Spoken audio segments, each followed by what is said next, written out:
लेकिन आज नारी जो है वो अपना दायित्व भूलते जा रही है।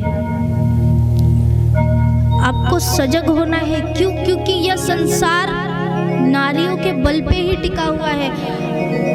आप पुरुष ध्यान दे, अगर नारी ना हो तो बताइए आपका जन्म संभव है क्या? नहीं है। इसलिए नारियों का सम्मान भी बहुत जरूरी है।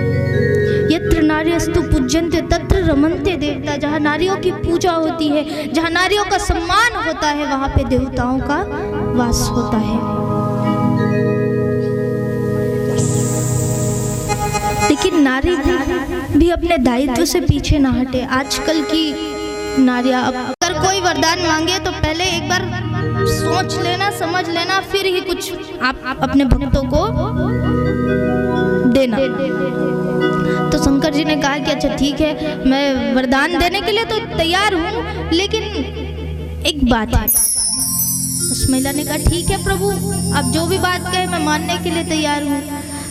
तो भगवान ने कहा कि मैं वरदान तो दूंगा, लेकिन जो वरदान तुम्हें दूंगा उसका दुगना, उसका डबल तुम्हारी सास को दूंगा।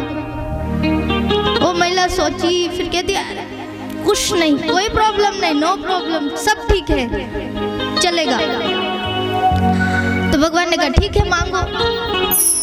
तो उस महिला ने कहा कि प्रभु मेरा पहला वरदान आप मुझे दीजिए। कहा कि मुझे सबसे सुंदर बना दो।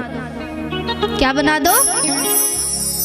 सबसे सुंदर बना दो। मेरे जैसा कोई सुंदर रहे ही ना, सिर्फ मैं बस रहूं।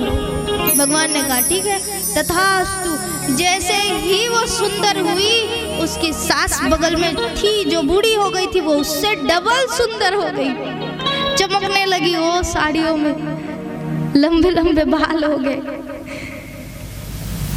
अब उसने देखा बगल में, अरे सास तो मुझसे भी सुंदर। ईर्ष्या होगी ही। अगर कोई आपसे ज्यादा सुंदर व्यक्ति सामने आ जाए तो कहीं ना कहीं तो ईर्ष्या होगी, अरे ये मेरे से भी खूबसूरत है। अब उसने कहा कि अब ठीक है, जो भी हुआ दूसरा वरदान मांगती हूँ। तो अब भगवान ने कहा ठीक है, अपना दूसरा वरदान मांगो। तो उस महिला ने कहा प्रभु आप मुझे सबसे ज्यादा धनवान बना दो। मेरे जैसा धनवान इस दुनिया में कोई हो ही ना। भगवान ने कहा ठीक है, तथास्तु। ओ खूब पैसे, खूब माला माल हो गई, उसके जैसे कोई धनवान नहीं। लेकिन भगवान ने तो शर्त रखा था कि तुम्हारे दुगना तुम्हारी सास को मिलेगा। उसकी सास डबल धनवान हो गई, उसके पास भी पैसा हो, खूब सोने में लद गई, पूरी हीरे मोती सब। अब उस महिला ने देखा, फिर से अच्छा डबल हो गया। अब उसने दिमाग लगाया। भगवान ने कहा तीसरा वरदान मांगो। उसने दिमाग लगाया और कहा भगवान से, अब भगवान बस एक ही आखिरी वरदान बचा है, तीसरा वरदान। अब मेरा तीसरा, मैं ये मांगना चाहती हूँ तीसरे वरदान के रूप में कि आप मुझे हल्का सा हार्ट अटैक दे दो, हल्का सा हार्ट अटैक। भगवान ने कहा तथास्तु। उस महिला को हल्का सा हार्ट अटैक आया और उसकी सास दुगने हार्ट अटैक में सीधा ऊपर। भगवान ने सुना था कि नारियों के पास बुद्धि थोड़ी कम होती है, यही धोखे में उससे सारा वरदान देते गए। और आज भगवान उस व्यक्ति को ढूंढ रहे हैं जिसने ये बताया था कि नारियों के पास कम दिमाग होता है।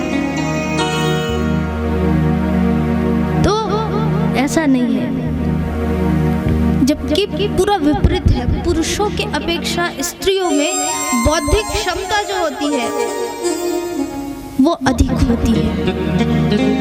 क्योंकि देखिए, पुरुष तो सिर्फ बाहर का काम करते हैं, सिर्फ बाहर का काम करते हैं, वही तक सीमित होते हैं। लेकिन अगर कोई वर्किंग वूमेन है तो वो घर का भी काम करेगी।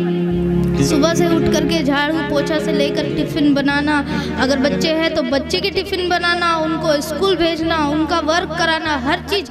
फिर खुद का वर्क करने के लिए बाहर जाना। तो बताइए किनकी बौद्धिक क्षमता ज्यादा है? तो इसलिए आज नारियों का सम्मान करना बहुत जरूरी है। तभी ये देश आगे बढ़ सकता है और तभी हमारे देश का और भी विकास होगा। आज आप